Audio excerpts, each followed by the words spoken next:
Start the recording now. That's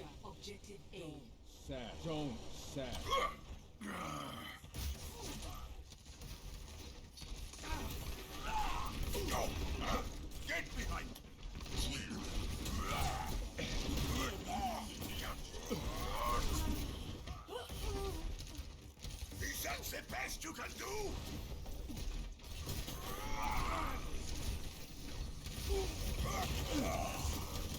Okay, so first thing right off the bat is play aggressive when you have the health and the shield health to back it up, and play passive when you don't. There you did it the exact opposite, where you played super passive when you had like over 300 health and you had most of your shield, and then once you got on the point, they started pressuring you and you lost all your health, and then you pretty much died. You got aggressive when you didn't have the health, so make sure you're watching your health and you're watching your shield health, and you're kind of your aggression like kind of meter should be based off of that, right? You want to be making sure that you're not going aggressive when you don't have the health to back it up. So go aggressive when they're around you. Yep. When you have the health to back it up, then you can go aggressive. Right. Sounds good.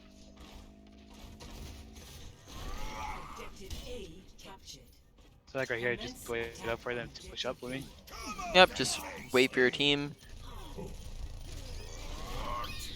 Alright, now we're down 2 people, so we probably want to regroup.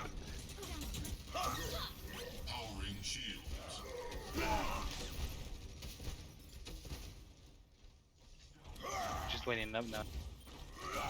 Yep. Now this is quick play, but like if you're in team chat and you're trying to be competitive, you just tell them to back up.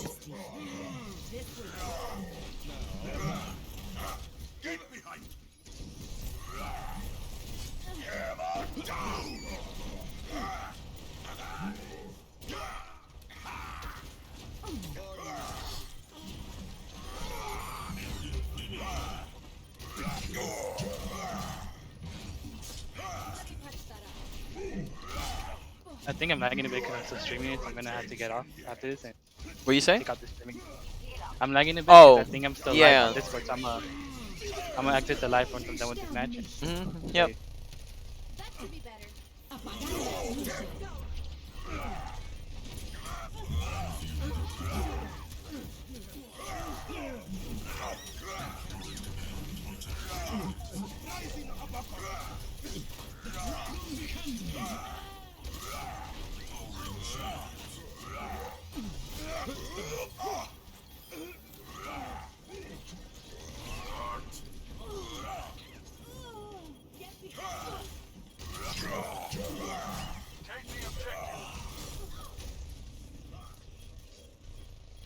Yep. Spam healing when you're. I need healing when you're low. That way your supports have an in-game audio cue of where you're at.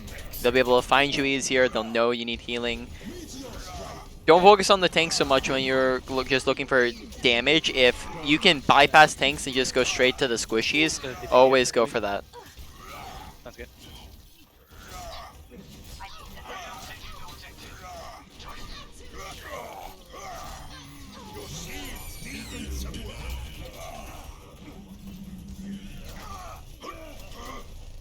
Okay, try to make sure that you're focusing the people on point. Alright, we're a lot of times we're pushing like up into their spawn, and then that means that like our team can help focus. We lose a lot of our tank presence as we're not able to, actually tank for our team.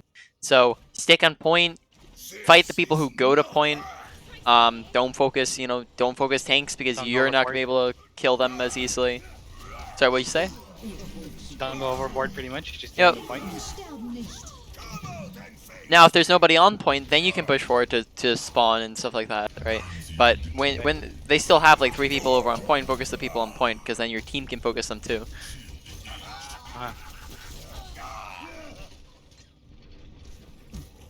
Okay, look at where your team's at. Should you have been that far forward? Nope. Yep, so make sure that you're paying attention to like where your team's positioned when you're pushing forwards. If you're pushing forwards when you have 4 people in spawn, that means you're overextending, right? Wait for your team, wait for them to come back, and then you can go in.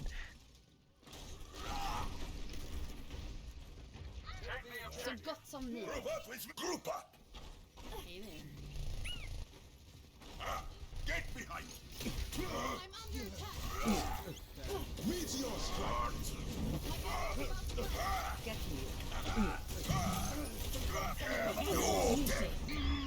Unfortunate. Yeah, she had to use it.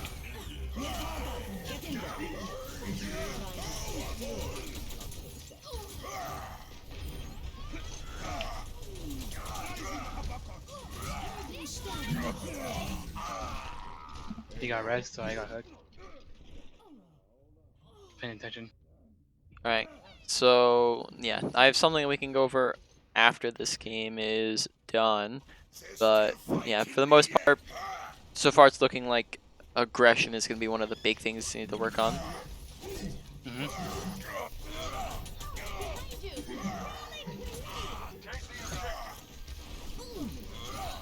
Okay, so we got picks. We want to push forward, try to get on point. Basically, we just want to sprint to point and try to get picks along the way. That way we can start capping, puts pressure, means that they have to now come to point.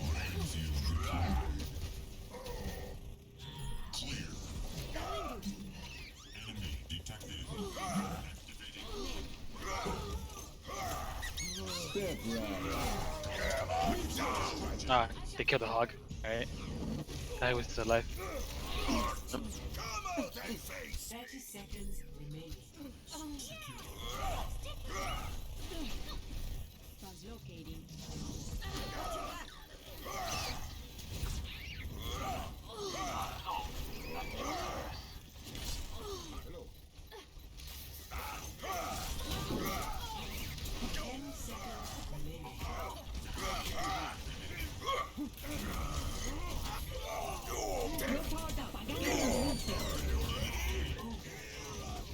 Alright, so when you're there on point, make sure that you're not just shielding for no reason. This comes back to the point that we were talking about.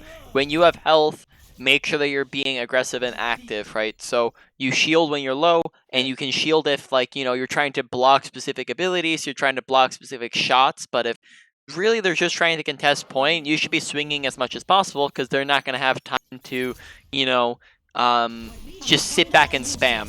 Right, so we want to just be swinging on anything that we can swing on.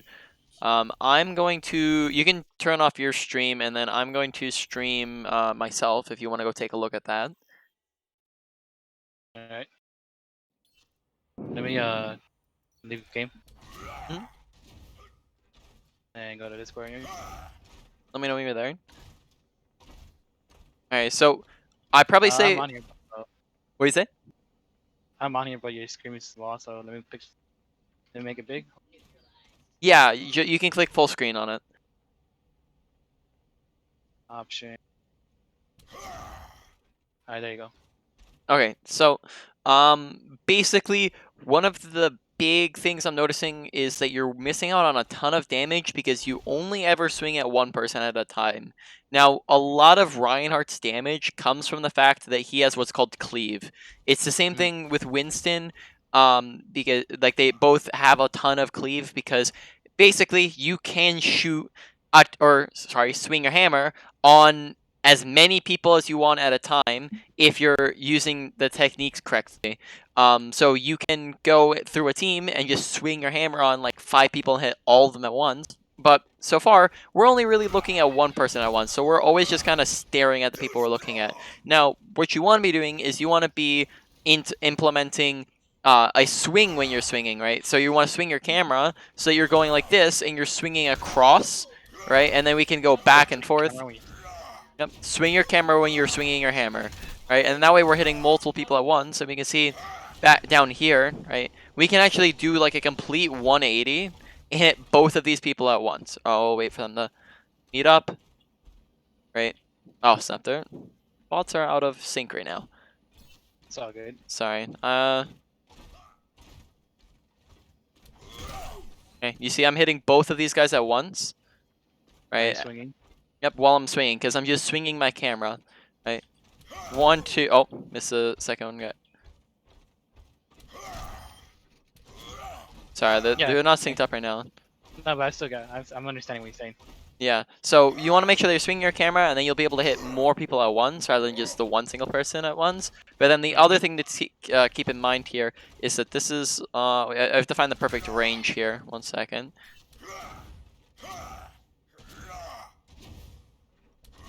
All right.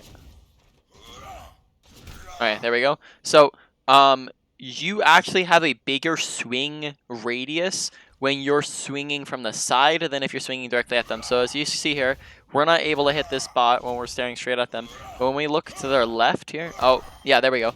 When you look to their side, you will actually be able to hit them. So that means basically how your janky hammer hitbox works is that you'll be able to reach further if you're not actually staring straight at them. So on Reinhardt, most of the time, you're not going to just go like this while you're swinging, right? You're not just going to stare at the person you're trying to swing on. Sorry, what do you say? No, stay in one position. So you're saying to not stay in one position when. Yeah, with your crosshair, right? You want to swing your camera, right? And then that way you're getting extra reach and you're hitting multiple people at once. Now, that was the main thing we were going to talk about. I think, or we can go over some like other Ryan techie stuff. First off, just in case you're unaware of this, right? This is a quick 5-second thing, so it doesn't matter if you do know it. But Reinhardt, since Reinhardt Fire Strike does have a charge up time, we can charge it up before we peek the corner. Right, so we can go like this, and then that way we're not in the open for so long. Sorry, your mic is pretty quiet on my end, so I keep not hearing what you're saying. Alright, it's all good. Yeah, it's quiet. I don't know why it's weird. Yeah, I go on 200%, and sometimes it's still not coming through, correct? Like fully. Yeah. Alright, now you're a lot louder, cause I think you're closer to your mic. Yeah, I have it louder, so I'm gonna start doing that. Okay, so what were you saying? No, I'm saying that would just to wait the 6-second mark for the 5 strike and just pick out again. No, well, so this is just what you would do if you're trying not to take a ton of damage and just peek real quick with a fire strike, right? You're just trying to get your whole charge up. You just peek and then you're done, right? All right. Okay, so now what we're gonna go over is: are you aware of how to shield hop? Yeah, shield hop. Right click and then jump, right? Yep. You just go like this, right? You right click Uh-huh. as you're jumping, right? Now we'll just go over real quick, like when you want to use this, right? Because it's not going to be applicable in all situations, but it is going to be applicable in a couple of them. The main time you're using this is when you're trying to get somewhere fast, right? And mainly when you're trying to be aggressive or when you're trying to back up fast, right? So if we're trying to cover this long period of space, right, this long open space, we're going to shield hop in, and that way we're crossing that area much faster and we can get in on top of them. But let's say they we're doing this in, and then they just start using like 3 ults, right? Now we're going, oh snap, and we're shield hopping backwards, right? But we can you can only shield hop backwards if you have the health to back it up, right? We always need to pay attention to your health. If we don't have health, we need to just hard hold our shield because we can't afford to take that extra health damage, right? So really, you want to be shield hopping when you're trying to prioritize speed over, just saving your health. But overall, if you're going in faster, you'll be taking less damage. So if we can get in further, oh, go ahead. I was gonna say, but in and you know how we playing in game matches, doesn't the bunny hop shield goes down quicker if they're shooting at it faster? Doing this doesn't it go down quicker? It, no, it'll prolong the life of your shield because your shield be taking less damage. I always thought it'd take it down quicker, Nope. Yeah, if we're holding it up the whole time we're walking in, that means that there's more time than they can shoot at our team shield, which will mean that our shield will be going down faster than if we're bunny hopping. Now we're rotating the damage between our health and our team's health behind us and the shield. So that might seem bad, but because we're putting up shield so frequently, it's not gonna be enough damage to really kill us, right? We're gonna be only taking a little bit of damage, and then that can just be healed up. All right. Right. So now we'll go over some, I guess, tank nuances real quick. Now we'll go over positioning, and then we'll go over something called No Man's Land, and then how to utilize that, and then we'll get into another game here. Right. But basically, just general positioning. Okay, this is gonna be something that applies to any character in the game. I went over this with your friend, Demon Hunter, right? Basically, if we are standing right here, right, and that's 6 enemies, and all of them are ulting, or they have a Bastion, or they have a High Noon, or a Bomb, or something like that, right?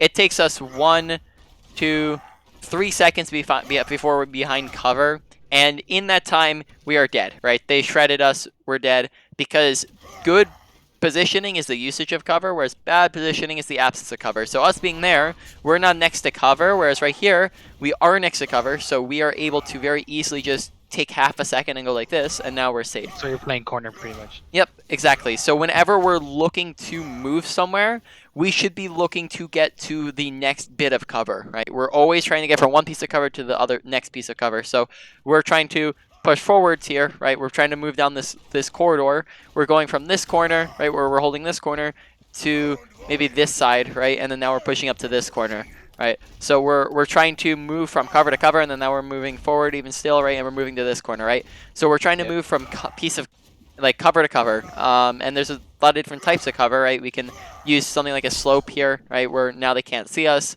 We use pillars, right, so we can duck in and out of pillars to recharge health and whatnot. Okay, corners, okay, pillars, corner, doorway, right, high grounds. And then the other thing this does for you as tank, or this does an extra 2 things for you, is one, on top of this being good positioning for you, this also encourages good team positioning, because you as the tank, right, you lead your team in positioning. If you're standing in good cover, right, your team therefore will be standing behind you, hopefully, right, and be in better cover, right, because they'll be in good positioning behind you. Whereas if you're standing in bad cover right here, now our team is going to be in bad positioning, so we're leading our team in good or bad positioning. Now, the second thing here that this does for you is it also will mean that you'll be taking a lot less shield damage. If you take a look at your shield, only half of it is visible right now because we're sticking the other half in the wall.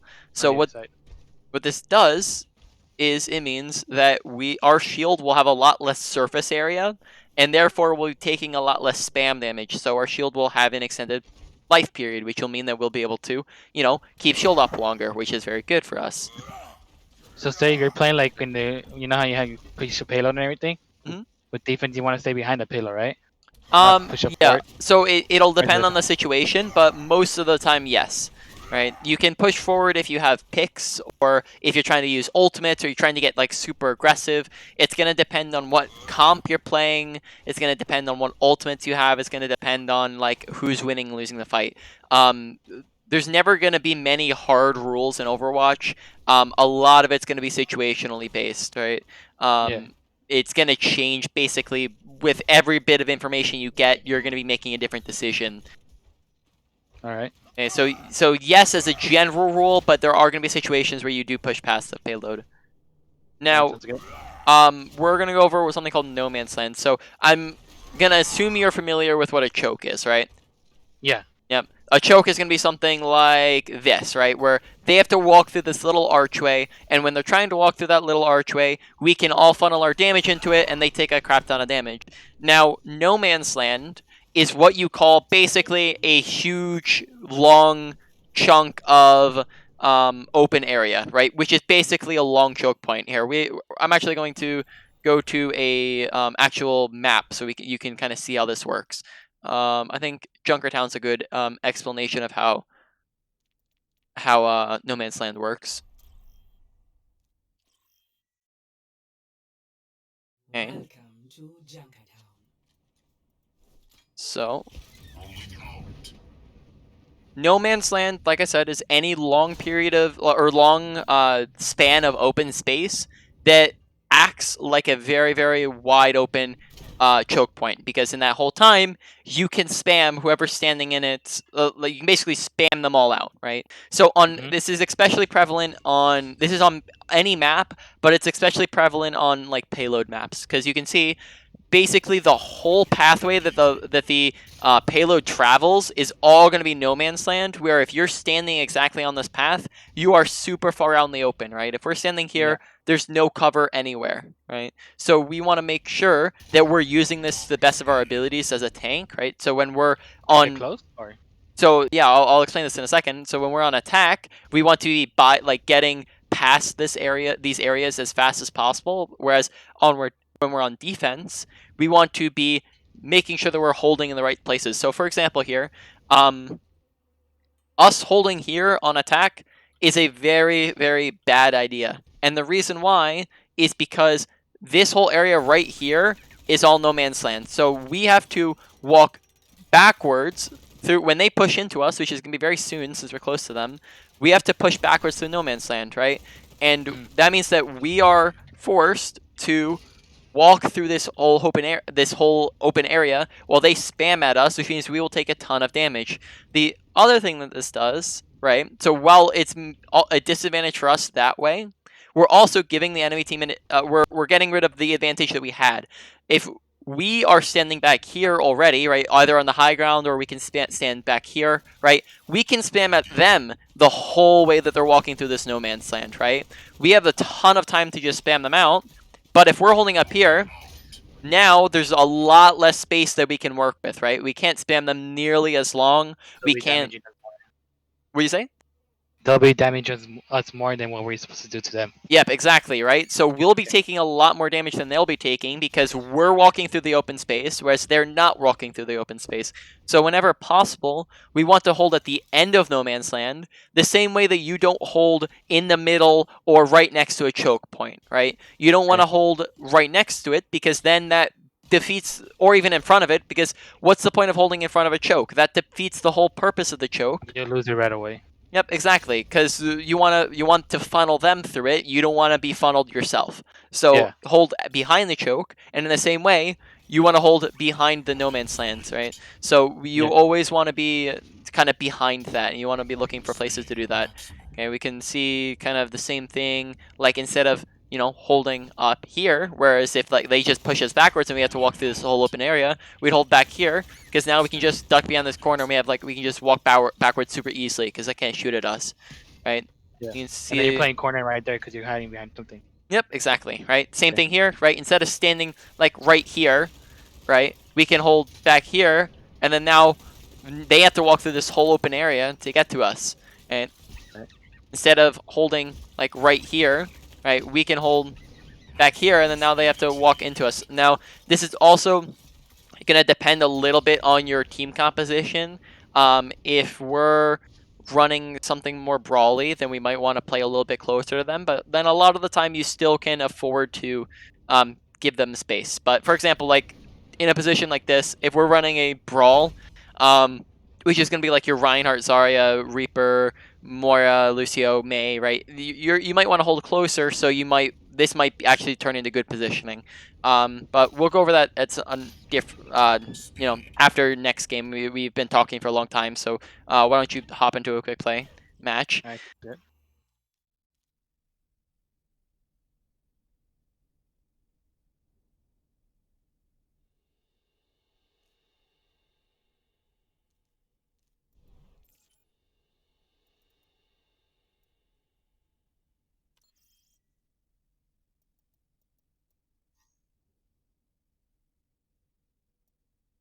Oh, nope, you're fine. My bad. As it is. So should I continue with Ryan here or go to a different character? It's up to you. Whatever you want to go over. Yeah, because like I said, here are my I didn't show you the status on how I play.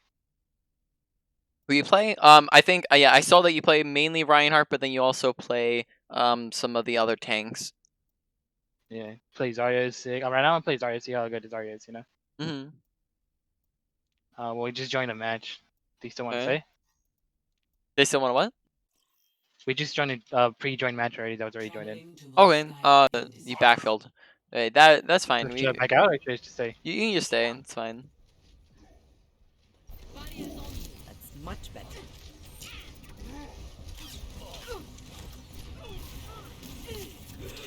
Heroes never die. I am injured. You have my thanks. Let's get you back. Barrier activated. Is that all we've got? Okay. So they're just a little bit aggressive positioning for the fact that we didn't have our whole team with us and around us, right? They had their whole team with them. We didn't have our whole team with us, which means that we just have to play a little bit more passive. All right.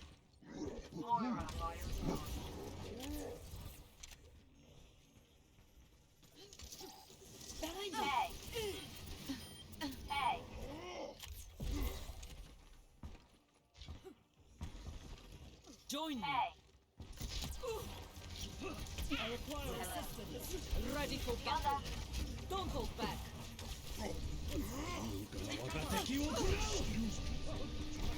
Go. Taking the objective. A little help would be appreciated. Bring it. 60 Well, now- seconds remaining. Get in there, Bob. Get in there. Yonder. Give me your best shot. Audio. Double time. Barrier activated. That tickles. Barrier is on the 30 seconds. Maximum charge. No slacking now. Огонь по готовности. Okay, so make sure you're looking to use your bubble for protection there. So like Reinhardt, right? When we talked about how you use your shield and your health to measure your aggression, on Zarya you're using your health and your personal bubble. If you don't have personal bubble, you need to play more passive. If you do have it, then you can play more aggressive because you have the bubble to be able to bail you out. Alright. Okay. We are frequently going for right clicks when we're within left click range. Right clicks are, or sorry, your left click is going to be a source of more consistent damage, so you'll be able to easier, kill things when you're left clicking than you're right clicking. So reserve your right clicking for either one of two scenarios, right? One, you can right click if you're outside of your left click range, because of course it's a longer ranged ability. And then second off is you can right click to burst the target down, because so if they're already low HP, you can burst them down to kill them faster. So how that works is, if you want to take a look at my stream again, basically the faster you kill something, the better, because that'll mean that they have less time to heal, less time to use abilities, less time to get away from you. So we can get them low here, and then we can right click melee, and then that way we're killing them faster, right? We're bursting down that last little bit of their health, right? So if we're outside of that range, we don't have to add in the melee, but our left click's going to be more better source of consistent damage. So when we're within that range, we want to usually be left clicking. Okay, so when they're close, just left click and it's far. Yep. Low health, right click. And then your left click is going to be 15 meters. So that you can see it just off of, you see the white prongs that come out of your crosshair when you're shooting at somebody. Yep. You can basically just tell off of that, right? Right. We can't shoot them here, but we can if we go into 15 meters here. Alright. Okay. So yeah, that was a pretty fast game. You can go ahead and get another one. Alright, sounds good. I'll continue with Zarya since that one was a small game. Okay, so the thing I want to be looking at now when we get into this game is team compositions. So when we join right off the bat here, we're going to look at what our team comp is and what the enemy team comp is once we see it. And then we're going to make some different, deductions, and we're going to change up our playstyle based off of that, because our playstyle is always going to change off of what is being run around us by different players. So right now, so he's going Winston. They're gonna want to go dive pretty much after this. Your team, sorry, I can't see your team yet because it doesn't let me in spectators. So you have a Winston, you said? Not yet.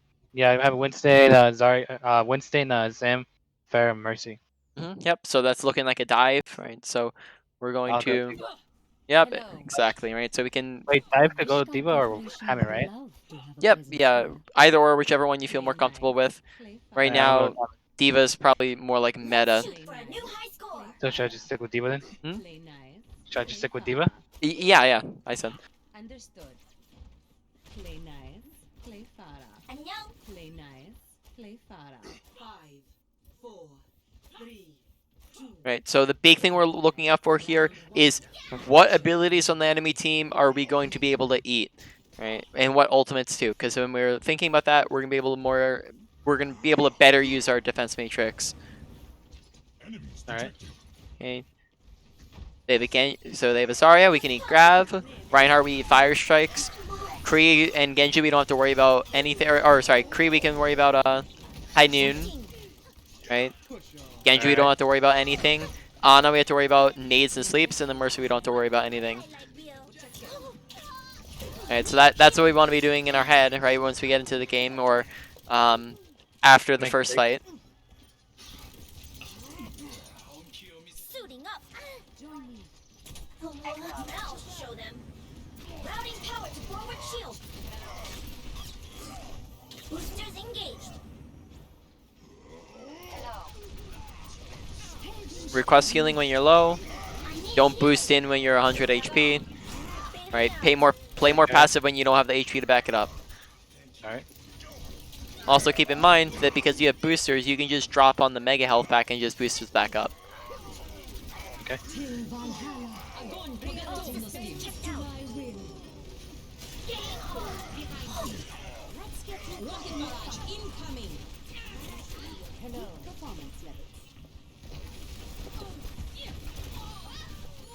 Operating at maximum efficiency. Okay, so it's been a few fights. Have they used Grav yet?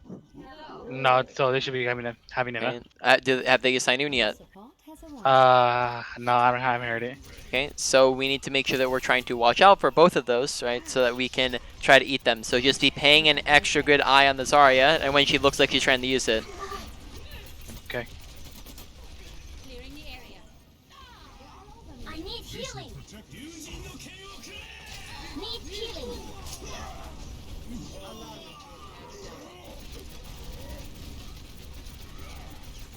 So in the perfect time when I use bomb, or how do I know when to use it?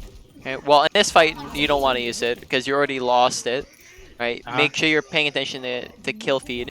When you're using bomb, a lot of the time you're just gonna use it.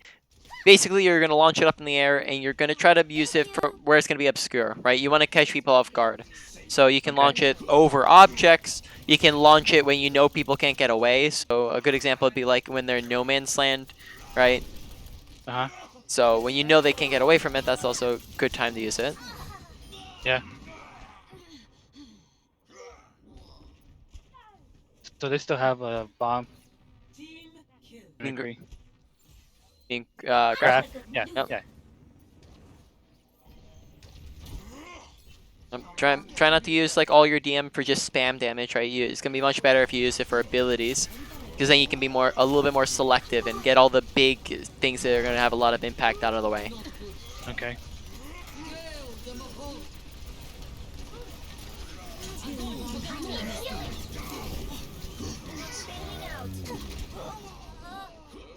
Yeah, I was too late on that one right there. This is not your time. Okay. Make sure we're using missiles a little bit more often. I'm back in the game. Also, like, you should be on Diva. You're looking for opportunities where you can boost at people. So you're gonna be able to really kill things effectively when you can get right up in their face. Oh, huge! Right, when you can get right up in their face. So look for people who are out of position. Look for low HP targets. Don't always just be spamming at the tanks. Right, you're gonna be doing a lot more if you can boost at some of the squishies. All right. Good dodge. Routing power to forward barrier. Right, so Ryan's low. You can boost in at him. Nice. Watch your health. I need healing. Right, that's probably going to be one of the big things you need to work on, right, across all of the heroes we played so far, is just watch your health and make sure that you're playing passive when you're down it, right? Because you're playing really aggressive a lot of the time when you don't have the health to back it up, and then you just end up dying because of it. Defense matrix activated. Healed up. It's round lost.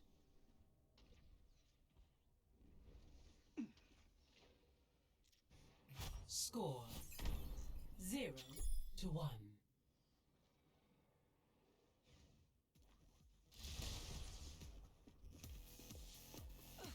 A city run by scientists. Smart. All right. Game face on. So with Diva, I just gotta focus more on the people that are low health, or just attack them, right? Or The people, yes. So you want to be looking for the people who are out of position, or low health, right? You think of yourself as like an opportunist. You're going in when you see opportunities to go in. Okay. Attack the objective. Touch from afar.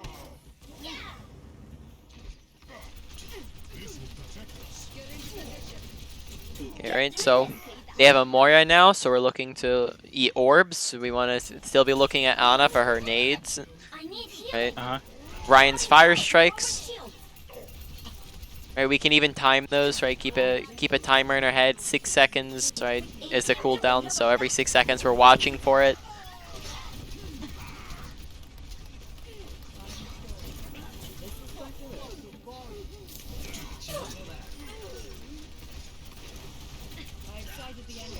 So he has it back again, right there.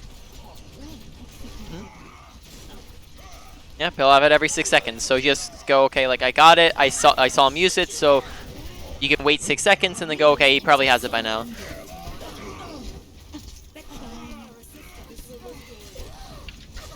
I don't know where he was.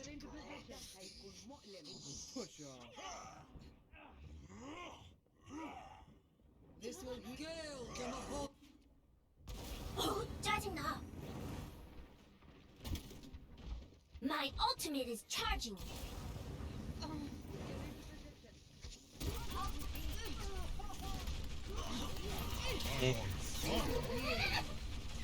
Right. When she's low, boost at her and use her missiles, right? You do well. I'll demonstrate this when we go to the practice range, but you do a lot more damage when you're at close range. So your boosters allow you to get up in the close range on people. So don't just look to sit there at the medium range. Get up right in their face and missile them down, especially when they're low. Okay, that's probably a little too early, right? You want to use it when the fight started, because then they'll be distracted. If you're using it before the fight starts, then they'll all be able to just put 100% of their focus into dodging it. Right, Ryan's out of position, so we can focus him down. Yep, good focus there. Yeah, okay, good job with the target focus there. Uh-huh. I am on fire. Team kill.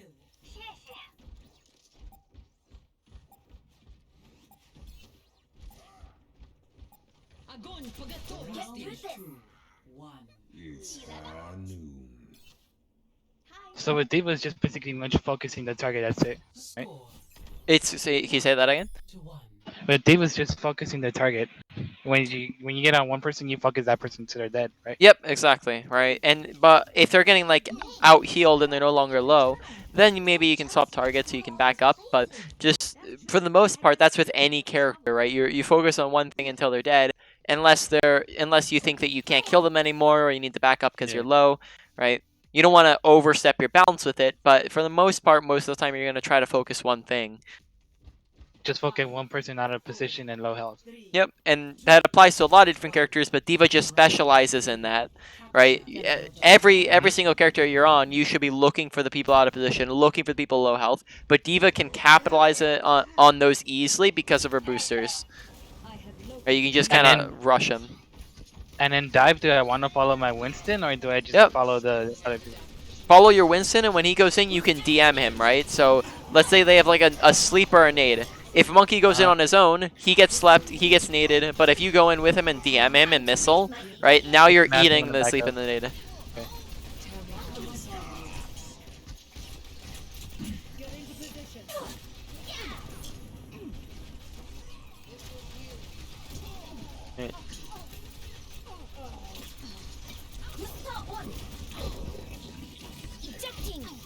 Okay. Make sure you're not going in by yourself, right?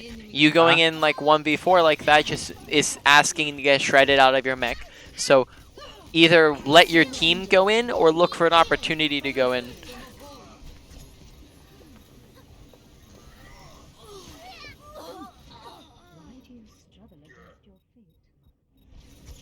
Огонь по готовности.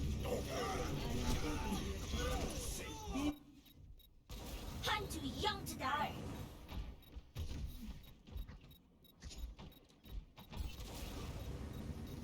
This will heal you.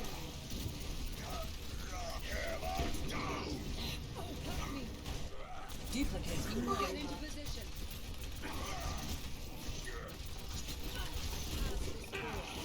Right? Make sure you're not re-engaging when you're 100 HP, right? Again, watch the HP. Make sure that you're just like backing up, request healing, wait for your, look around, where your support's at. Okay. Okay, I there. ran into that. Yep. Don't like run forward on your baby diva, right? You only have 150 HP. Just back up, spam from a distance, get your mech back. Right? You don't need to run into them. Okay. I'm gonna have to shoot you down. APM duel never got.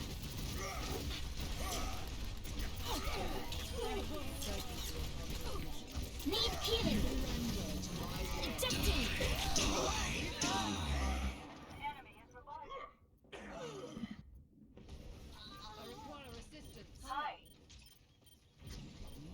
I'm ready to initiate self-destruct sequence.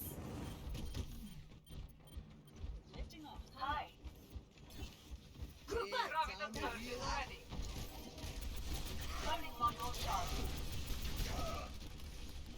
Beam activated. Fire at will. This. Enemy radar level. All systems checked out. Okay, good job. Game on. Now we're getting super aggressive because we got picks. Right? When we're up 1 to 2 people, right? That means that we're at an advantage. When we're up 2 to 3 people, that means we pretty much won the fight, right? When you're up picks, you play more aggressive. You you can push forward really hard, right? And then it goes the opposite way too, right? If you're down 1 to 2 people, it means you're losing the fight. You play more passive. If you're down 2 to 3 people, you pretty much lost the fight. Look to regroup. Look to either die or get out as fast as possible. You don't want to use ultimates in a fight that you've already won or you've already lost, so pay attention to that as well. You really got to watch kill feed.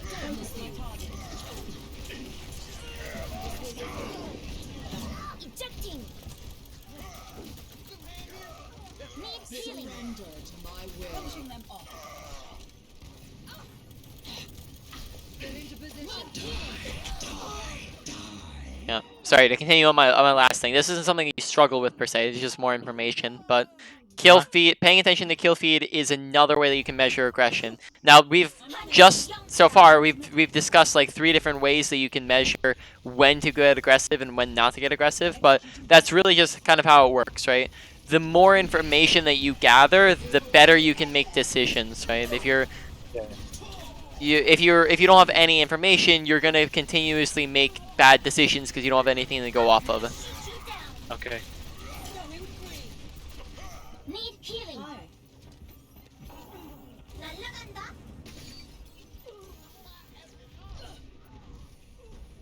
Attack the objective. This. Lifting off.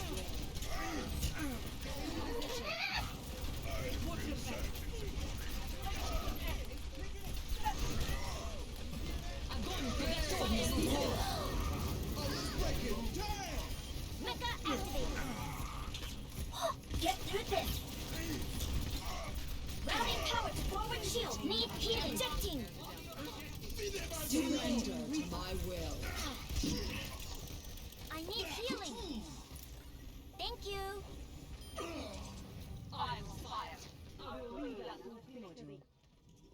Hello.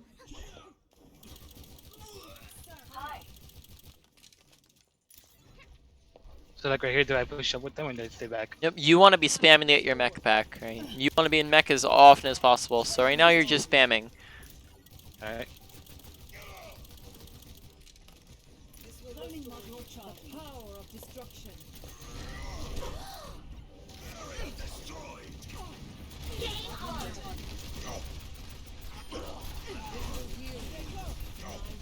Reality bends to my will.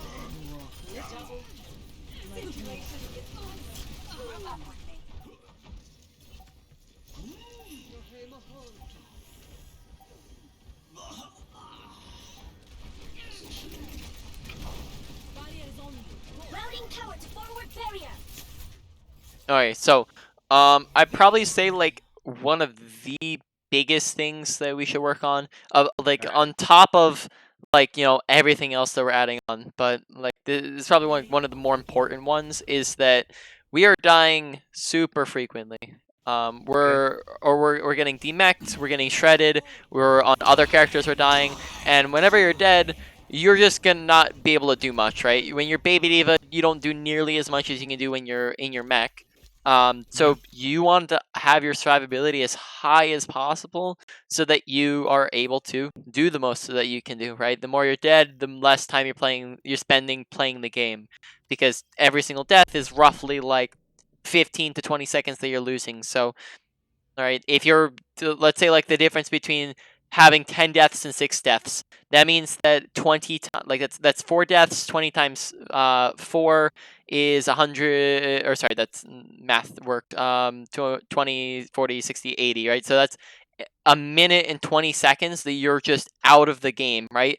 Or if you're dying an extra, like 4 deaths less, you're in the game for an extra minute and 20 seconds, which means that you're going to be able to do a ton of stuff in that time.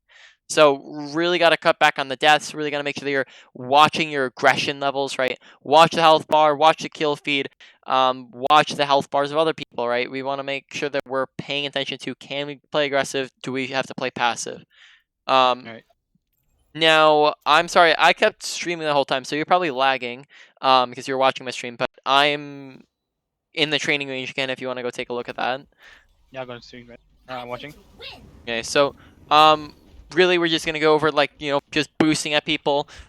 Make sure that when we're like, or sorry, here we're going to go over like their range, right? If we're back here, look at how the minuscule amount of damage that we do from back here, right? And as we get closer, we start to do a little bit more damage, right? Now we're taking down a little bit, right? But still, it's not a ton of damage when we're just sitting back and spamming. We're going to be doing a ton more if we're getting right up in their face, because when we're right here, we do an insane amount of damage, right? We pretty much shred them. Whereas if we're back here, we're just kind of spamming them. Yeah, they die, but it's very slow, right? And that's plenty of time for them to get healed and for them to duck behind cover. So when we're trying to secure kills, we want to boost in, use our missiles.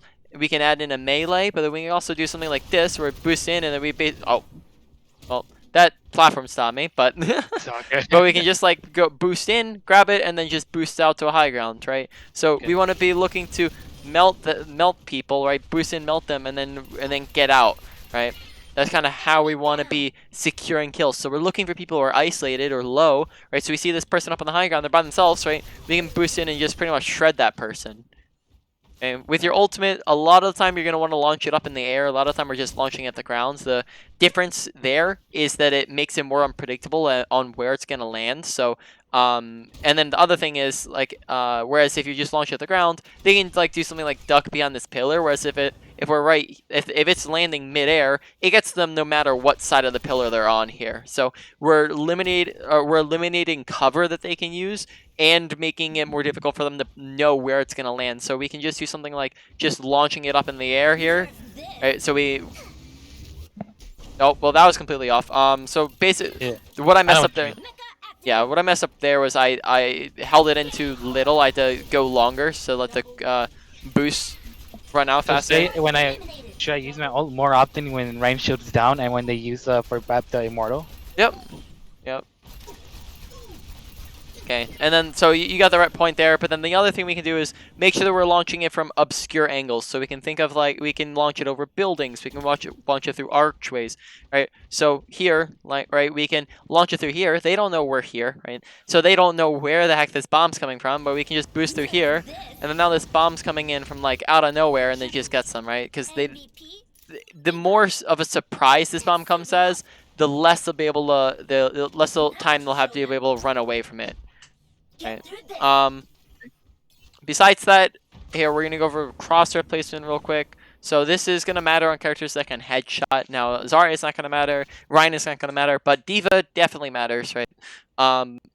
Basically the big crosshair placement is the usage of, or sorry, the placement of your crosshair, right? Where you're placing your crosshair, you're placing in the best place possible so that you can click heads the easiest, right? You're using your brain to help your aim. So the first big step to this is making sure that we are aiming head level, right? If we're walking around like this is going to take a lot longer to melt them than if we're hitting their heads, right? They're dying a lot faster when we're hitting headshots. So us aiming here is going to do two things. First off, it means that we have to do more of adjustment, right? We try to hit the person on the left, we have to go up to the left or up to the right, right? Whereas if we're aiming head level already, now we're just going left or right, which makes our aim much smoother, much faster. We have to travel less distance. It makes our shots easier to land.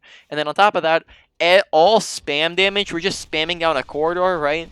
All spam damage just turns into headshots now, right? We're just turning this corner, right?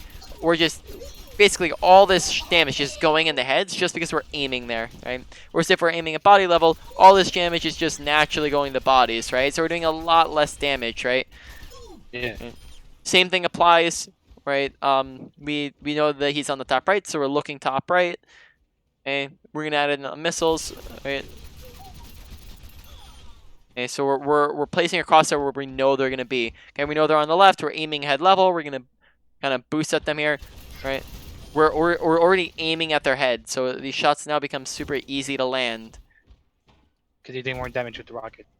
Yep, as well. Yeah, you want to launch it. You want to use your rockets when you boost in too, right? Okay. And you're saying only use rockets when you're close up, right?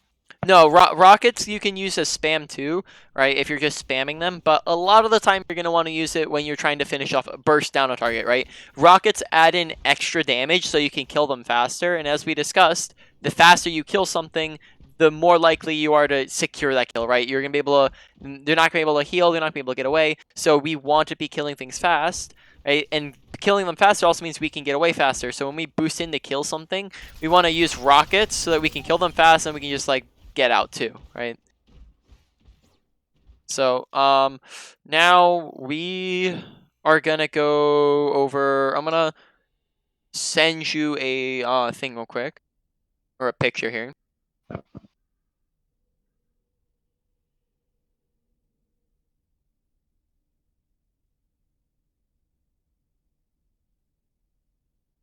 Alright, so sent you a picture over Discord if you want to take a look. Yeah, I'm looking at it. So this is a rough composition list. Every single comp that has been in Overwatch and all of Overwatch's existence has been one of these 4 compositions. So you have dive, brawl, spam, and then hybrid, which is a mix of all of them. So we're gonna go over basically why this matters, right? Essentially, what comp your team is playing and what comp the enemy team is playing will dictate how you're playing the game, right? You're going to be changing up your play style based off of that. So dive, that's the most complex one, so we're not going to linger on it too long, but just know that it's a mixture of all of these, right? We're going to be playing far away from the enemy, then we're going to be diving in close to them, then we're going to be playing fast and slow in different, like at different times, right? It's very it's very different than all of them, and it's a complex style that we can go over. We can go more into if like we had more time, but we'll skip that for now. But brawl, brawl and spam are the 2 easier ones, right? Brawl is going to be your Ryan Zarya, right? We just went over this earlier. Ryan Zarya, May Reaper, Lucio Moria, that type of deal, right? Those comps thrive when they are playing fast and when they are playing close to the enemy team. Okay. Now, whereas spam, they are the opposite, whereas they thrive when they are playing far away from you and they're playing slow. So, essentially, right, if we're playing a brawl into a spam comp, right, the enemy team is a spam, we're running a brawl, we win if we can get in close to them at a fast pace. The spam wins if they can stay away from you guys for a long period of time and drag out the fight, right? So basically that's where it matters, is if you're on brawl, you just want to make sure that you're playing fast. If you're playing slow, then you're playing the comp wrong, right? If you're playing far away from them, you're playing the comp wrong. Sorry, I didn't go over what spam is. Spam's just going to be like, your standard double shield, Rissa Sigma, Hog, any snipers, any long range characters, hit scans, Zen, not Zen, Tracer, Zen, Baptiste, Mercy, right? So these are all long range characters. So we want to make sure that we're playing these correctly. So that comes in as well to analyzing your team comp and adapting to that. Okay. Hybrid's gonna be any mix of the 3. Okay. Most of the time, hybrid's gonna play because you're playing not really for any main win condition, you're just going to be playing split up. You're all going to be looking to do your own thing, right? You're all looking to get solo frags. You're playing kind of like for picks. So this most closely resembles a spam comp. You're going to be playing pretty far away from them, pretty slow pace. You're looking for picks, and then you can go off of that. But you're all pretty much going to be doing your own thing in a hybrid comp. An example of a hybrid comp would be like Irissa, or sorry, not Irissa. My brain's not working right now. I'm tired. It's all good, man. No worries. Zarya Hog, which is just meta for a couple of weeks. That was a recently meta composition, Zarya Hog. That's an example of hybrid comp, right? It's not really brawl. It's not really spam. It's just kind of a mix of both of them. So what's used mostly in like competitive, like in actual? So in competitive, you're gonna find a mix of these, right? You were just running a dive just this game, but or just your last game, but you'll see a mix of those, and they'll fall in and out of the meta. Right now in ranked spam, or sorry, not in ranked, in like a team play. So when you're playing in a team environment, dive is meta, but you don't really see dive like an insane lot right now in ranked, right? Right now, I probably say you see a little bit of everything. You see a little bit of spam, a little bit of dive, a little bit of brawl. There's not really any big main meta right now in ranked, but in team play, it's right now it's the meta is dive. And so when and if I want to join like contenders, if I want to try joining contenders, what rank do you think I should try to join?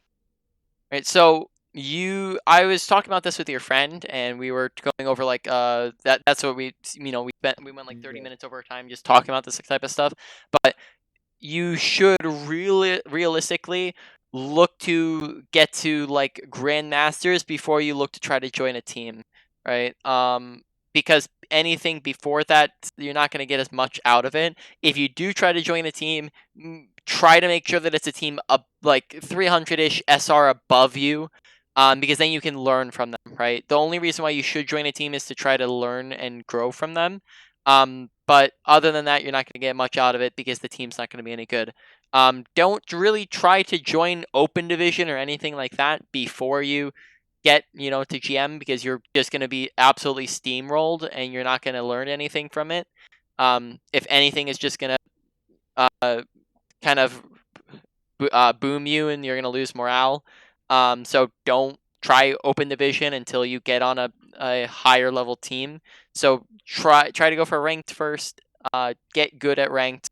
Get to like GM, and then your personal skill will be good enough to where you can kind of play on a team and try to build up your team skill. And you good. need other links to try joining in, no? So What you say? you need links to try joining in contenders, so you like rank governor. So for how contenders works is you have to go. It either works one of two ways. One, you can get a invitation to a team, which that only happens if you are like, let's say you have very very good connections, or you're consistently like top, let's say like top 20 ish, right?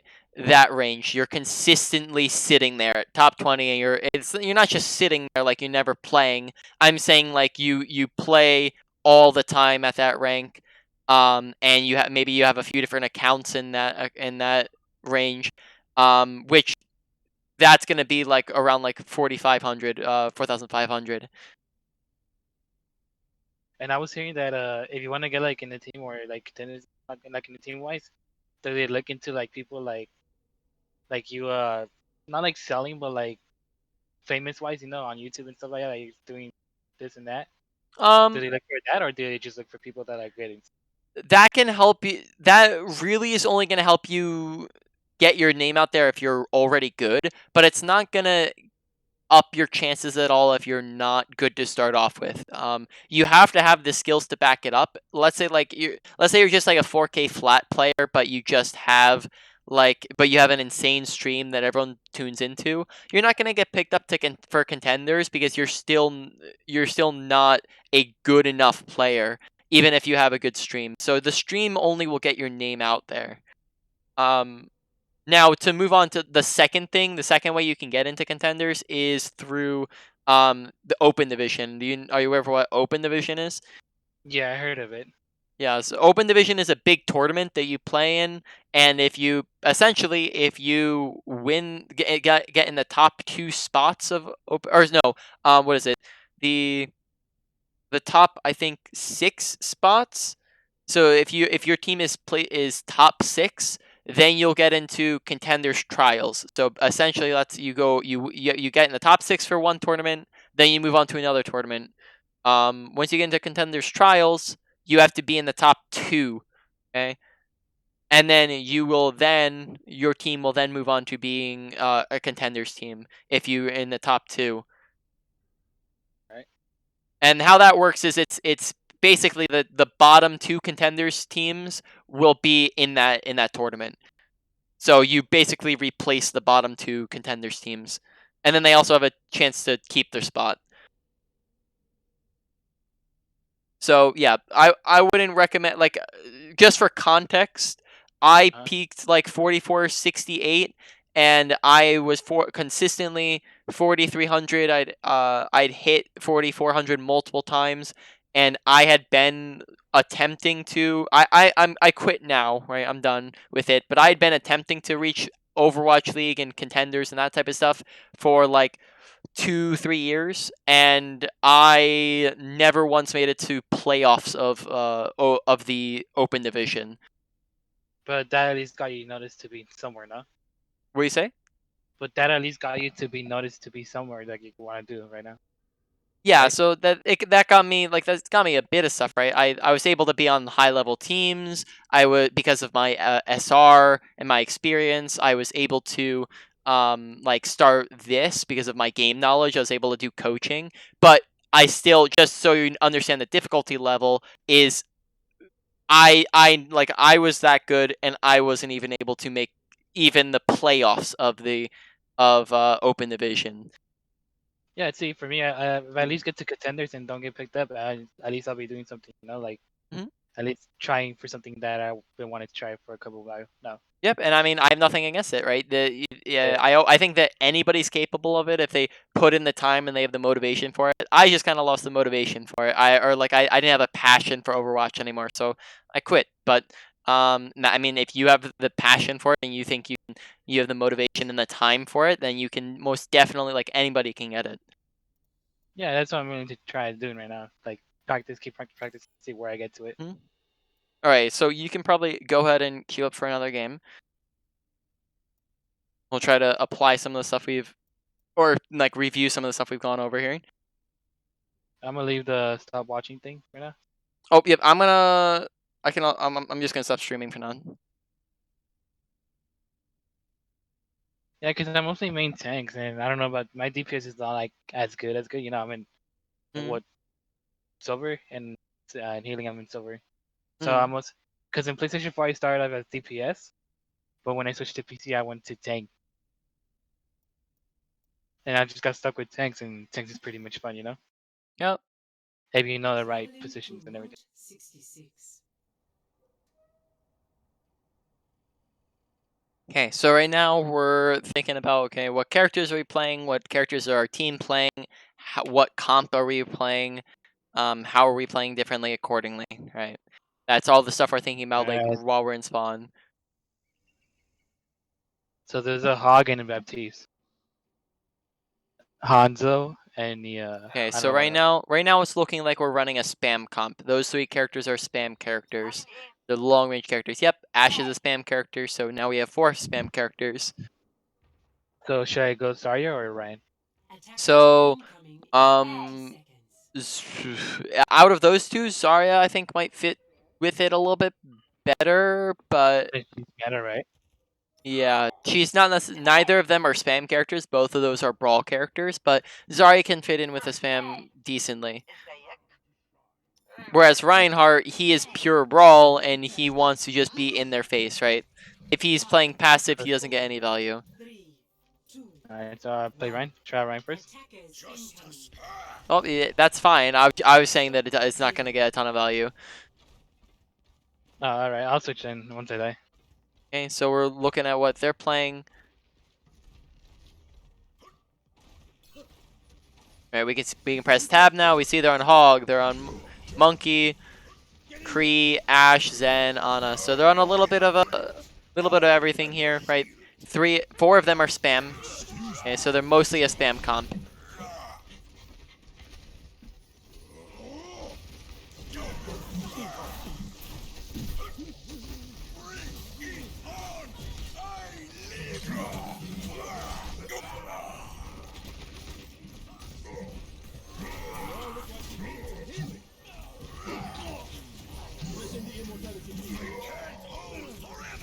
Right. So running Ryan into this is just tough because of the fact that you're running spam, but Reinhardt is like the opposite of spam, right? So we still need to be aggressive, but we can't be as aggressive as we normally are. Right? We still need to be playing semi-aggressive, We are but strong. because we're running the spam comp, we need to make sure that we're not playing as aggressive as if we were running a brawl. And now that we're on, Yeah. yep, now we're on Zarya. We're thinking of who's our main bubble target. That's probably going to be our Hog, right? Usually it's going to be your other tank.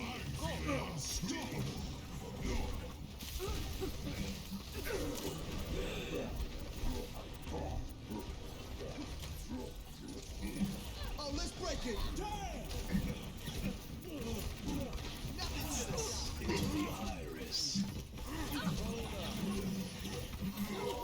Give me your best shot. Okay, so same thing as we were talking about before, a couple of rounds ago. If don't stare at the Hulk with 600 HP, who's getting healed. If there's a Zenyatta and a McCree right next to you who have 200 HP, right, you're gonna be able to kill them much easier. Plus, they're just better people to be killing, right? They're easier to kill, and they're also probably gonna have more of a game impact than Hog does. Okay. Bring it. That's more like it.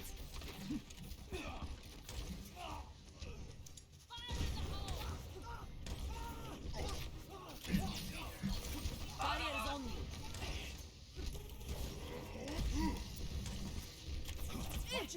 Ready for battle.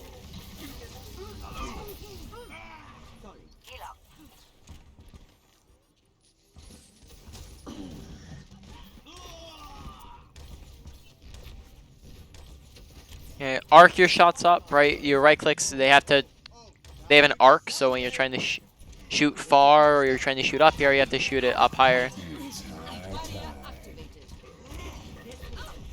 Oh, where is it in the back?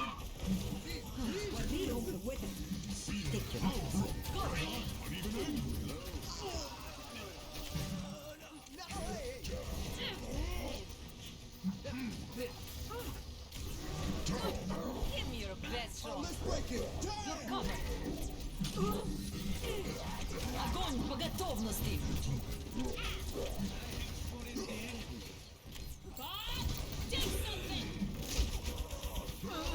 Okay, personal bubble. Make sure you're using those those abilities, because if you're dying when you have bubble, then that's obviously what you could have used to not die, right? Yeah. And that's the type of stuff that like is super easy to self-coach, right? You can teach yourself how to improve by going, okay, I died. Why did I die? Oh, well, I had bubble. Snap, I should have used bubble, right? And you identify the mistakes, so now you know in the future, I got to use bubble, right, if I have bubble, if I'm going to die. So mistakes are very easy to fix by yourself if you're watching for them and you're thinking of a solution to the mistake. Bring it. Is that all you've got? Not good.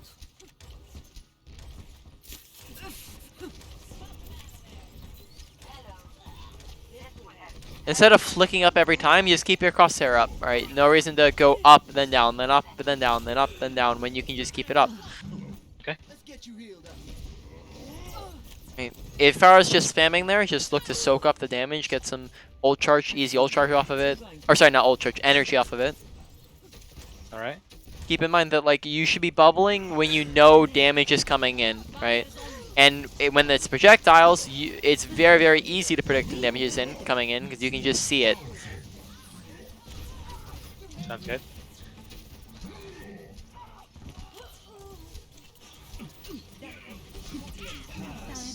You're covered. Healing enough.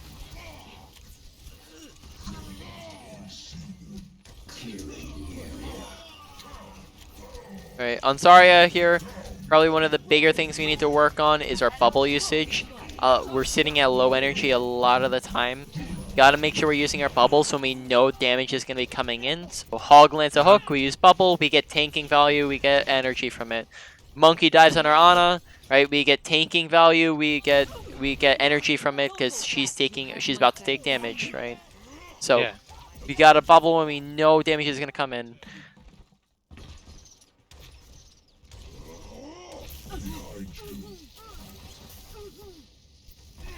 Barriers on you. Go. Okay. Good bubble. Ready for battle. Right there, that's a good bubble because you have like 3 people shooting at you, right? So that's a good way to measure it as well, is how many people are shooting at this person. I am in. I need healing enough. Barrier activated. You've got it. Don't run behind cover when you bubble yourself, right? Because then that, obviously, when you're behind cover, you can't get shot, so you're not going to get any energy from it. All right.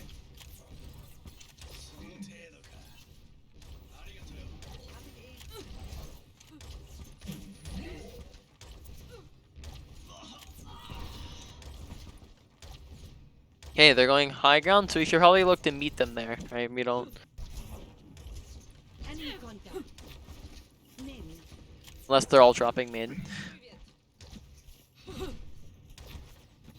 60 seconds remaining.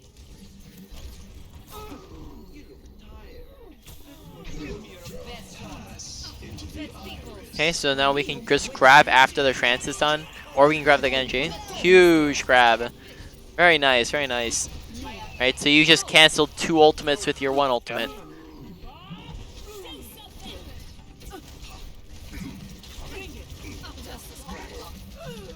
am ready.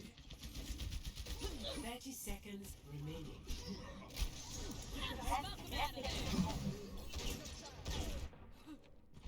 Give me another shot.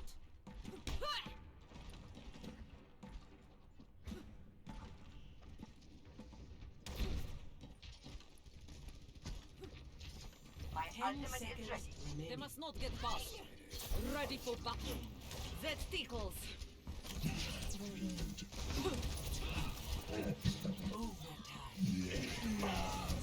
Огонь по готовности. Nanos administered. I need healing.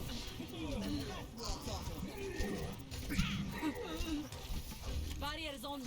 Go. Okay. Real quick, since the fight's winding down, look at how far the cart has to go until it reaches the end. Okay? Sounds good. That's an extra like 7 seconds. Don't run out and jump on cart if you can be like without your team, right? If your team can be regrouping in that time. We went out very early and we did end up surviving, but we went out before our team was ready, right? And if we can wait that extra couple of seconds, that means that's the difference between coming out as 3 people and coming out as 6 people. Right, so, yeah, Zarya, biggest thing we want to work on is our bubbles. D.Va, we did also die there a lot less than we were on D.Va. D.Va, biggest thing is survivability, and defense matrix usage and making sure that we're, like, you know, flying at people when we're trying to finish them off. So, one question, or one, I guess, topic here before we hop into another game is your role. So, you have expressed that you want to go to contenders, right? Yeah. So in contenders, you are pretty much going to be assigned to a role. So now, let me explain further because you might not fully understand here. There are not just 3 roles in the game, there are 6 roles because you have 6 players on a team, right? So in a team environment, you have to divvy up the tanks to 2 different people. So that means that there's what's called main tanks and off tanks. Okay. Alright. Your main tanks are Reinhardt, Winston, Orisa. Okay, it can be Ball in some cases. It's just whatever tank the main tank player plays. Okay, so if the Reinhardt player might also play the Ball, right? Now a lot of time off tank's gonna be D.Va, Zarya. It's gonna be Roadhog, And then sometimes it's also Wrecking Ball, right? Often that one's a little bit flippity sometimes. So Sigma, is Wrecking Ball kind of like a main tank now too? Wrecking Ball and Sigma, I probably say are the two it's gonna switch between them, right? All Um, right. so I probably like Sigma's usually an off tank, Wrecking Ball's usually an off tank, but sometimes they can be the main tank's job. But the big thing that I wanna like the reason why I'm telling you this is that usually you want to stick within your role. You can flex outside of your role, like just to because it's gonna be easier. Like if somebody takes your character, or if you have, let's say, you choose main tank and you have another main tank, well, it's going to be best if you go off tank. So it's good in a ranked environment to be able to play and off Yeah. tanks. But for the most part, you're going to want to pick one thing and stick with it. And right now, you main Reinhardt, but you're trying to learn Zarya and Diva, which are both off tanks. So Yeah. while that's okay in ranked, that's not going to be as helpful in a team environment, one. And two, you should be mainly looking to focus you should mainly be looking to focus on one or the other rather than being split in between the two. So either main tanks or either off tanks, and then you can flex onto the other role if you need to, but don't focus on that role. And then you'll also find that a lot of the time, those characters within those roles translate into each other easily because they have similar play styles. So off tanks are going to be easier to learn other off tanks, and main tanks it's going to be easier to learn other main tanks because they have similar play styles. All right. So don't feel obliged. Of course, like you don't have to pick one like right now, and you don't. I'm not also No. forcing you to make that decision because if you want to just learn Reinhardt, Diva, and Zarya, that's fine. But I'm just suggesting that picking main Just tanks pick or the off one. tank, yeah, it'd probably be more beneficial for you to climb with. All right. Okay, so I'm trying to think. I think you can just go ahead and get into another game. Round. Yep. So say if I only want to stick with shield tanks, and I would only go with the ones that are like perfectly good, like Risa, Ryan, Winston, Sigma, and I'm not good with Winston with dive. How do I do that? So if you're not good with instant, well, you can either. So here's the thing. So in a team environment, you would you need to either get super good at your role to where you'd be picked up just as a specialist. So there's some people like that. So think of for example, do you know Super on the San Francisco Shock? Yeah. Yeah, well, he can play other roles, right? But mainly they Uh-huh. just have him on the Reinhardt, right? Because he's a Reinhardt specialist, right? He does best when he's on Reinhardt, but he can play other things, just not as good as some other people, right? He maybe doesn't play Monkey, right, as good as some other people, so they might take him out if Monkey's meta, right? If Reinhardt's not Yeah. meta, I'm pretty sure that the San Francisco Shock doesn't put Super in, right? So you can get super insanely good at a certain character to where you can play them, but a lot of the time teams, at least at a lower level, are gonna they're not gonna have subs, right? A lot of teams in tier 3 don't have subs, so you're gonna have to learn how to play all the different characters, right? If it's Yeah. a dive meta, which currently it is a dive meta, Monkey is meta in a team environment, they wouldn't pick you up because you don't know how to play Monkey. So I have to learn it, or you can just try off tank as well, right? So it's Okay. So like I could play Sig if they have a hog, shoulder, right? yep. So right now you guys are playing a spam comp. Give me a moment to think. Barrier's about to break. Focus my target.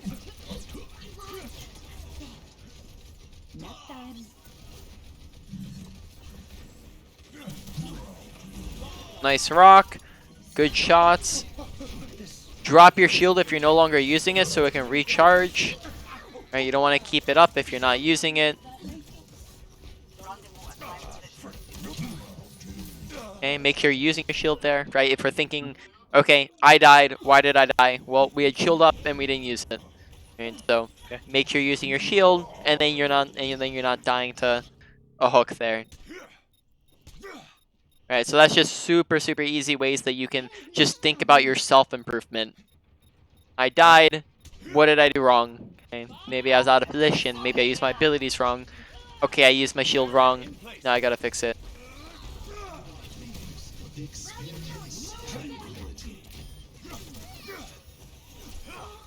I'd rather not. Tactical visor activated. I was too low. Okay, a lot of the time, you're putting up shield and then you're forgetting completely about it, right? We're leaving it in this. Yeah, We're I forget moving. about it. Yep. We place it down and then we move past it and then we just leave it up, right? When you're no longer using it, drop it, right? Don't just keep it up. Yeah. And then that way it can recharge and you can also replace it, right? Dory.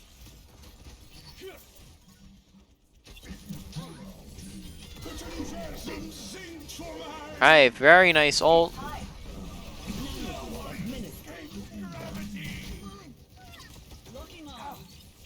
Okay.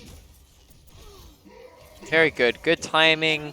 Good job getting 3 people in that. Good placement on it.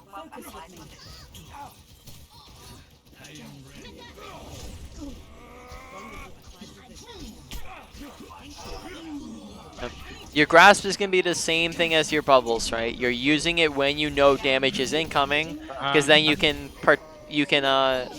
get rid of, you can use it for extra tanking, and then you can also use it to get extra health, right?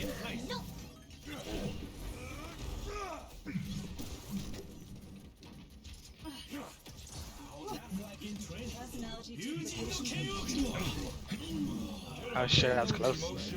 Stays in motion.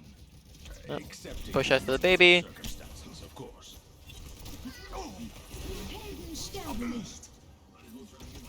What's your health at, right? Watch your health. You're pushing when you're 50 HP. I keep forgetting my health. Yep. You really, awareness is just another thing that you need to work on. Awareness is just, it's a very simple concept, but it's very hard to apply. Not many people are good at it. It's just using your eyes and your ears. And it sounds dumb, but it's very hard. So make Yeah. sure you're opening up your eyes. Right now, what you're doing is basically going through, let's say, like real life, right? You're going through real life without ever turning your head or using your peripheral vision, right? That'd suck, right? You'd never be able to get anything done. So Yeah. make sure you're using both of those, right? Watch your health, watch your ult charge, watch your abilities, watch kill feed, watch the time bank, right? Check behind you, check your flanks. What's going on behind me? Where's my supports at? Where's my DPS at? Right? Okay. Look at the corners of my screen. Don't just stare at your crosshair. Right? And we're looking at all these different things. Then we're now taking in more information. And the more information you have, the better decisions you can make. Right? You can't make very good decisions if you don't know anything about what's going on, right? Yeah.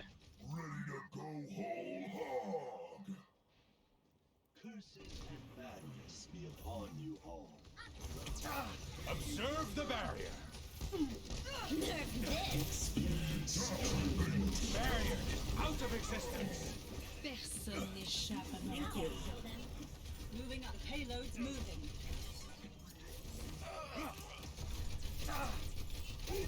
Remember, play corners.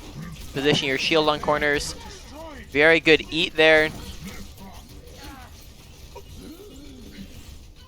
That was a good situation to use your grasp. Very good usage. I didn't even fuck is that widow where she's at too.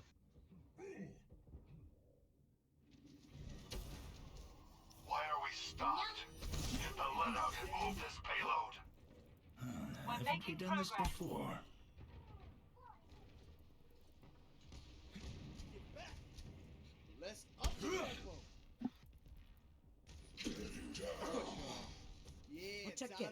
Activating the barrier.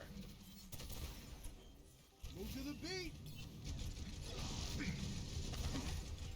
Evidence suggests a sniper ahead. Helden sterben nicht. The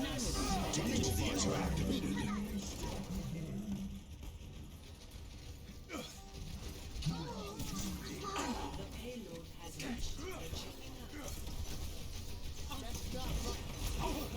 Does not compute.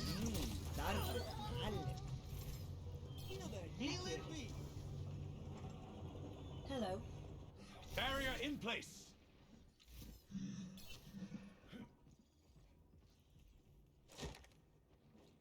Sorry, I don't talk a lot when I'm playing. I don't know why. It's weird. Oh, you're fine. Enemy target located. Yeah, if you're playing main tank, you want to be very, very vocal. That's a role, like, off tank doesn't talk too much, but main tank is a role where you have to be talking, like, a lot of the time you're going to need to be. Teams look for vocal main tanks. Okay. Because you call things like your aggression, right? You call when your whole Pushing team in. goes in and backs out, right? You call when your shield's low, right? Because that determines your aggression, right? You Yeah. call pathing, right? Since you're in the front, you call where you want to be moving to. A lot of the time, main tanks will call plans, right? They'll call what ults they want your team to use. Thank you. Right, so you're what's called the shot caller. You basically call what you want to happen. You basically like, it's like you're the leader of the team, right? You're kind of like the captain. Yeah. The payload progresses. Excellent. Excellent. Oh. No. Barrier is out of existence. Condition restored.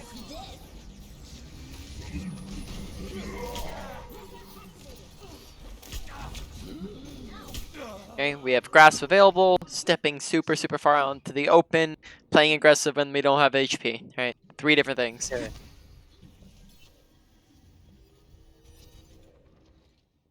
That music. It's playing again.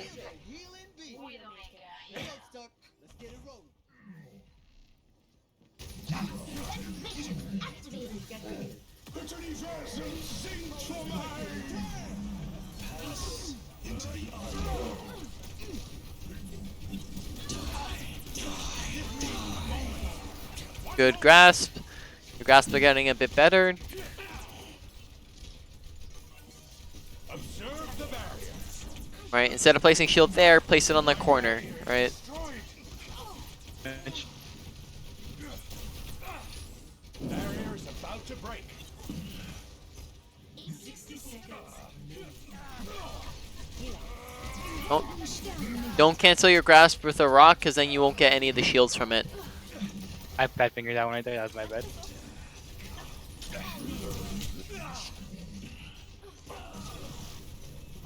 Alright, I'm gonna switch and see if it's not working in here. My barrier's about to go. Routing tower to forward barrier. Justice will be done. 30 seconds remaining. Tactical visor activated. I shall seize a payload. Alright, we got a pick. Now we're down 1.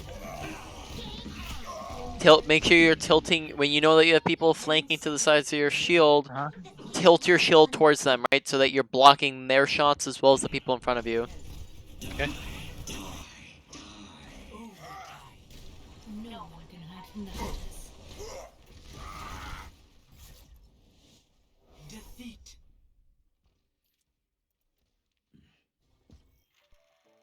Alright, so I'm gonna stream real quick.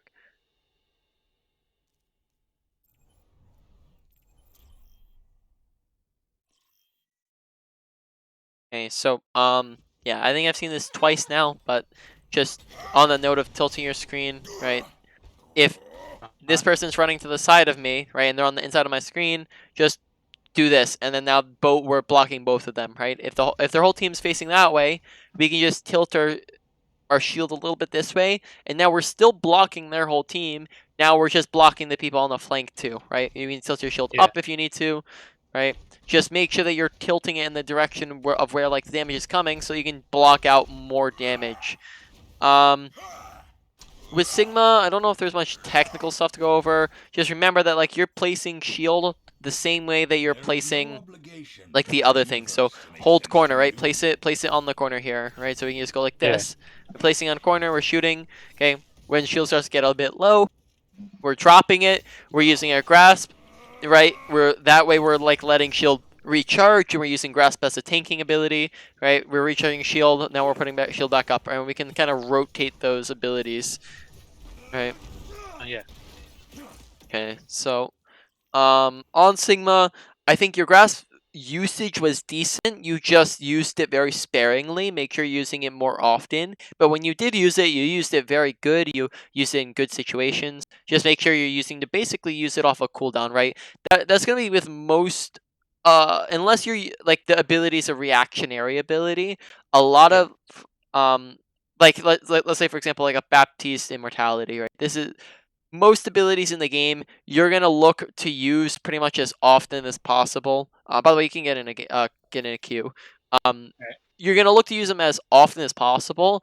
You're just gonna look to use it off of cooldown, but also be like while your cooldown's like happening, you're looking for situations to use it, right? So when you're like 2 seconds out on your cooldown, right? You're about to get it back, then that's when you should be looking to use it, right? You're looking to use it pretty much even before you have it. So that way you're using it once you get it back, and then now you're getting more abilities out, right? So if you're using grasp more often, you're going to be able to get more shields health, right? You're gonna be able to play more aggressive. You're gonna be able to get more stuff done. You're gonna get more tanking in. So the more you use the ability, the more value you're gonna get out of it. Kind of the same thing with rock, right? You're pretty much just gonna use it off a cooldown, um, whenever like you're not just spamming at a shield. So the one thing that bugs me a lot too that I keep forgetting about the shield, which I just leave it everywhere. Yep. Do you, right? And you don't know how to stay down when you're beaten. Attack. So Ryan and Sigma basically pretty much with the shield, just place it in the corner. Yep. Place them on the corners. Yep. Just keep in mind that there's a big crucial difference between the two characters, is that Reinhardt's a brawl character, Sigma's a spam character, and the big difference is that means you play more aggressive and you play closer, Sigma plays further, he plays more passive.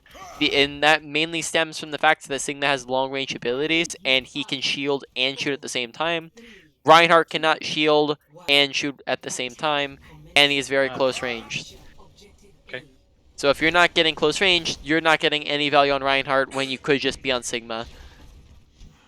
Don't worry, my friends. I am your shield.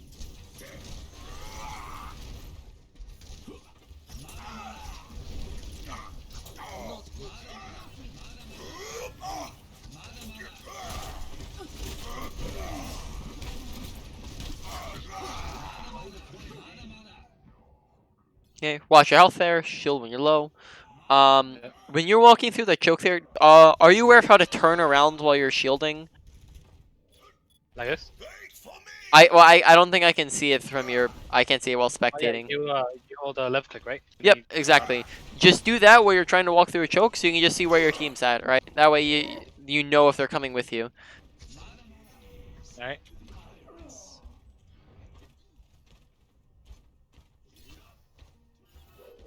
You should be at peak You performance honor level. me. Group up. Don't worry, my friend. I am your shield.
usually with Shatter, try to go for at least 2 people.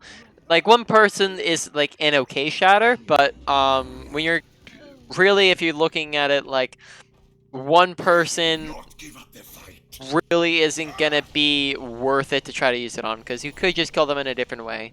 2 people is where you start to really get a lot of value out of Shatter, because if you can just solo Shatter 2 people, then that's 2 picks, and 2 picks is, you know, very close to a 1 fight. Whereas just one person is just a slight advantage. Don't worry, my friends. I have your shield. Yes, he wants to go to.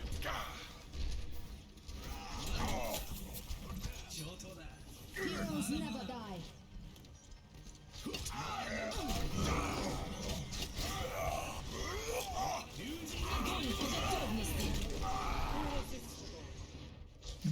Okay, so press that for me real quick. Pay attention to the fact that you have a Mercy Zenyatta. Okay, that means that you have very, very, very low healing, which means that you need to play more passive because of that, right? You are on a lower healing comp, so you cannot be nearly as aggressive. You need to make sure you're holding shield a little bit more often. Make sure you're like keeping close attention to your positioning and your next to cover, right? But you just need to play very, very passive because you don't have any heals to back it up. And on top of that, Roadhog also doesn't really combo with Ryan at all. Enemy seen. Right? They don't synergize together at all. So you think I can switch right here? Or just stay with the main tank. Well, you are the main tank on Reinhardt, but your comp mainly right now looks like a spam comp, so you can do well on Sigma here. Orisa would be fine. Besides that, that's Zarya would be okay. Yeah, Orisa, Sigma, Zarya would be go okay with this comp. Alright.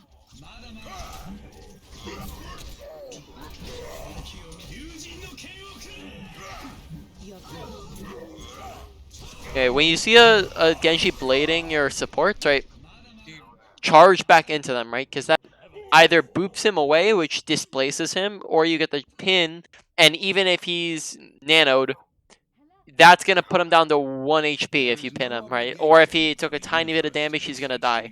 So look for that pin on the Genji, and then you'll be able to hopefully kill him. And it's decently easy to get him because you know where he's going, right? He's going to go for your supports. So charge back to where your supports are at, and you should be able to usually get him if you're doing it accurately.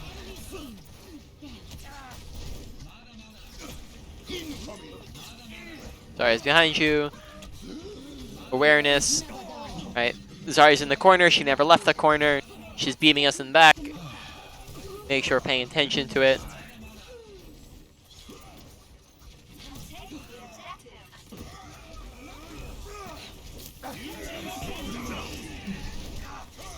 Forgot to get grabbed right there, but I don't know why. 60 seconds remaining.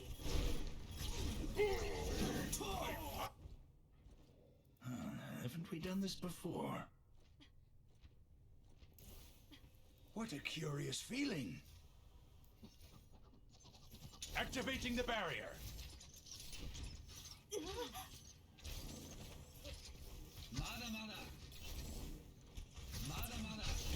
Enemies here. My barrier is destroyed. 30 seconds remaining. Oh, very, very nice. For some reason that didn't show up in the kill feed. Yeah, I know, it's weird. I ate his ult now.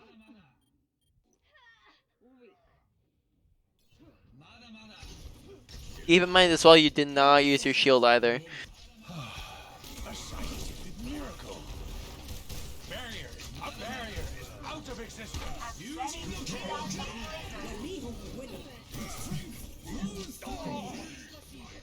Alright, that's fine. Basically just trying to stall point. Defeat.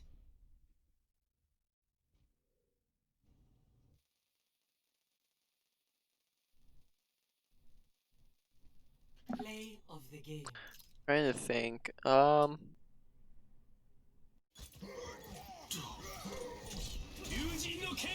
Not sure. I don't think we'll go for ult tracking here.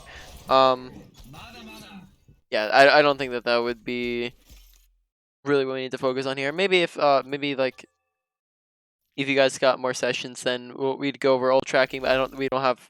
I think that's a little bit too complicated for the moment here. So yeah, Yeah. you can probably just go ahead and get into another session or another another game. Game.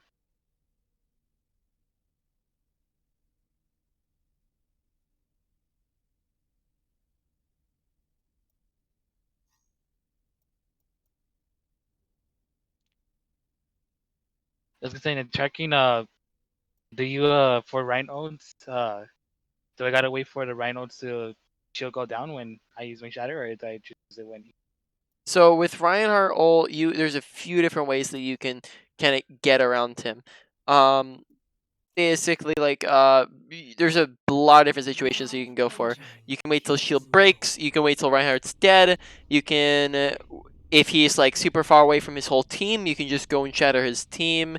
Or even if like two people are just peeking outside of his shield, you can shatter them. You can look to do some, there's a few different like really cool ways that you can get shatters off, like that Should I use that also for when Zarya uses grab to get the leftovers as well, or um does not count with it? it depends on how many people, like on if you're gonna win off of grab alone, or if you have another combo with grab. But if it looks like no one's gonna die, then add it in, right? Yeah. But what if he's grabbed and do I charge him too, or do I just leave it be? The enemy Reinhardt. Yeah. If it depends on if you think that he has shatter, right? If you think that he has shatter, then you can't charge it because he'll just shatter you. And if you're like an intro meme, you might be able to get it off in time, but otherwise, you probably charge into it, or you can even just swing into it. Maybe like you probably get a lot more value out of just swinging into it because you can remember cleave damage, so you'll be hitting everyone at once. And does sensitivity matter on the shield, or doesn't? Sensitivity. Yeah, like sensitivity wise you play in. Sensitivity on Reinhardt, if because you don't require aim, oh, unfortunate.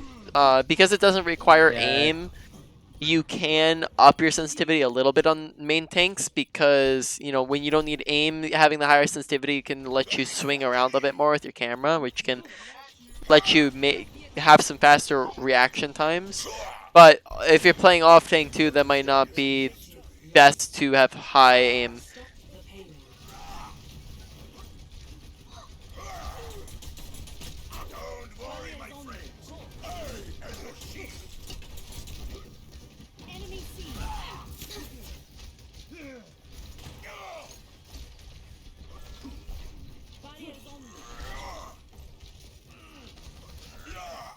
Remember, wait till they get, just kind of stall on the other side of choke, right? You want to hold on your side of choke. You don't want to push into the choke. Let your shield recharge, right? Just let them try to push through, right? You can melt them when they try to push through.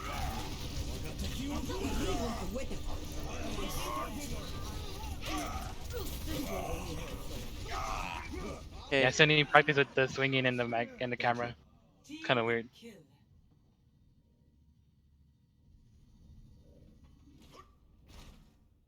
Okay, so when we go for shatter, we are pretty much completely free, right? We can get a shatter for free as long as we just make sure we watch for the bubbles, right? That's the only thing we need to watch for.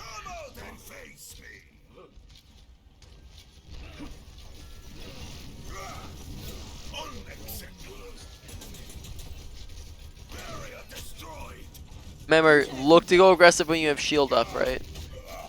I don't have shield right there. Yep, so on my note, look to get aggressive when you have shield up, because then when you don't have shield, you can't really do anything, right?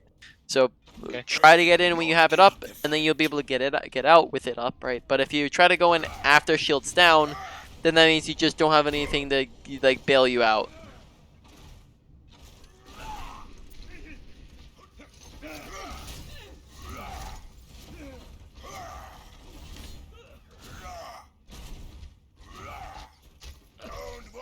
Right, so since they don't have any shields, you don't have to try anything fancy. Just wait out the bubbles, and then you have a free shatter. Like right there. Yep.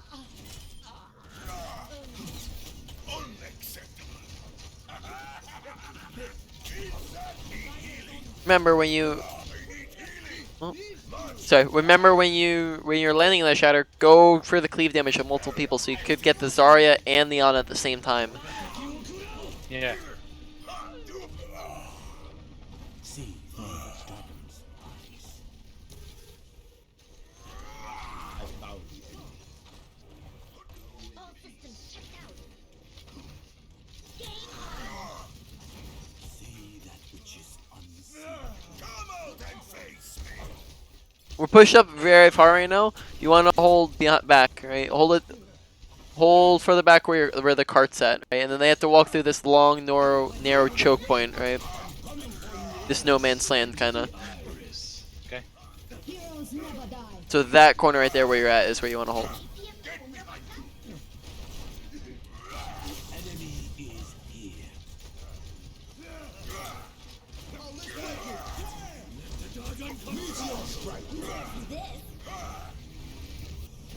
Barrier won't hold forever. Right beside you. Make sure fire strikes aren't aimed at the ground. So even if we're not running a character that needs to be aiming head level, you still want to be aiming body level, right? So that when we're fire striking, we're not having to look up, right? You should be constantly aiming just kind of at a body level or at a head level, right? So just make sure you're not looking down. All right then. Barrier activated. Barrier is on you. Is that the best you can do? Hammer down. Get in there. Okay, so you see that there you put your positioning to where you were in front of the no man's land. That's exactly what we were talking about before, and that meant that to back up, you have to walk through the long open corridor, where they can kill you super easily. And it was super hard for your team to follow up on your shatter because of how far forwards you are, right? Yeah. Whereas if they're in that tight little corridor when you shatter, it's much easier for your team to just kind of follow up on that. So like right here, I want to be over here on this side, right? Yep. Especially since your team's not with you.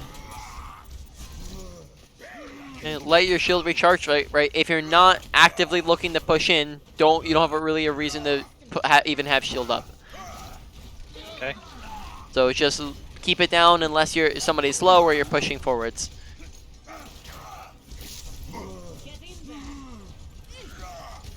Get aggro when you see you're giving bubble. Good counter charge. Oh, unfortunate, you got shredded. Yeah. Alright, not every death you can learn something from. That's one of those deaths where it's just kind of like, well, you died in 0.5 seconds, so not really anything that you could have done to prevent it. To do anything back. I'll feel certain. Okay, so here you can hold this corner right there. Yep. I am your shield. Make sure you're spamming fire strikes, right? Fire strikes should be coming out off of cooldown, right? Because that's your biggest source of ult charge.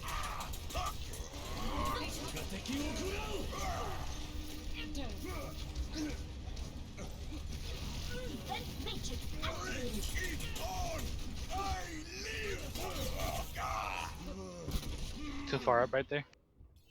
I think your positioning was fine. They just cut you guys off with the dragon. And then by that point, you're already down 2 people and you lost.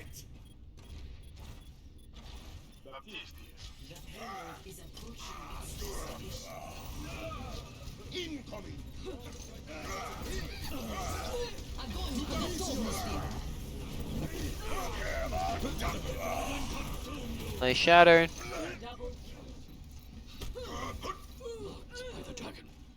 Very good. Well played. I've got you. Come out and face me. Regen up. Let's get you back in the fight. We can hold the corner right here, right? Yep. Because see, you're at the end of a long choke area, right? So this is kind of where you want to be. Yeah. Just make sure you're recharging your shield. Don't really want to have your shield too low most of the time. That way you just have it for emergencies.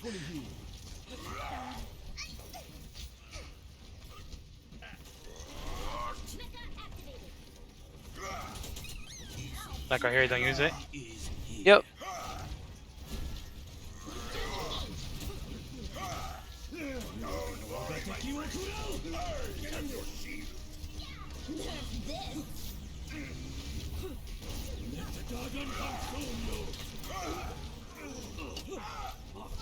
Need healing. Thank you, my friend. Time to read. You don't want to push up on this or not? Well, you don't have a shield, so you probably can't push up on it. It'll just get melted. So pay attention to if you have shield. You probably could have if you did have shield. 60 seconds remaining.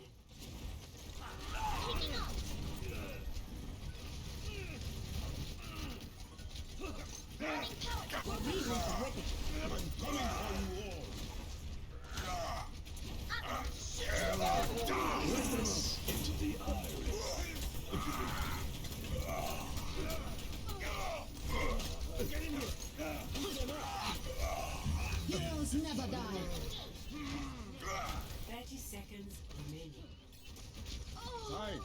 Okay, so you're down 2. You play passive, back up. And right now you probably just want to die, right? You're probably not going to be able to get out, so you just want to die as fast as possible so you're not going to stagger. 10 seconds remaining. Let's finish this. This is not over. Let me get you patched up. Come out and face me. Огонь по готовности!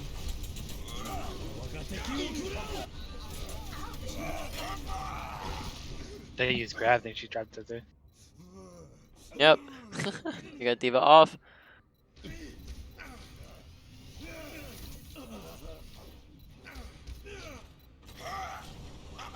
Still kicking.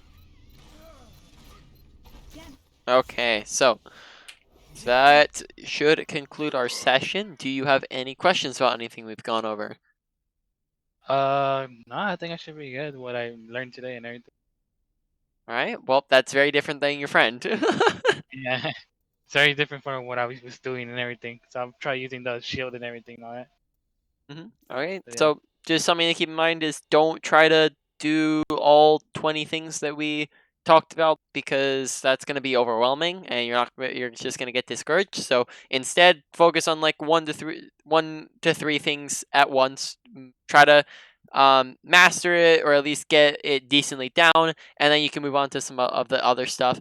But just try to focus on some things, certain things at a time. Don't go for every single thing at once. Right? All right then. So Good. I am gonna stop the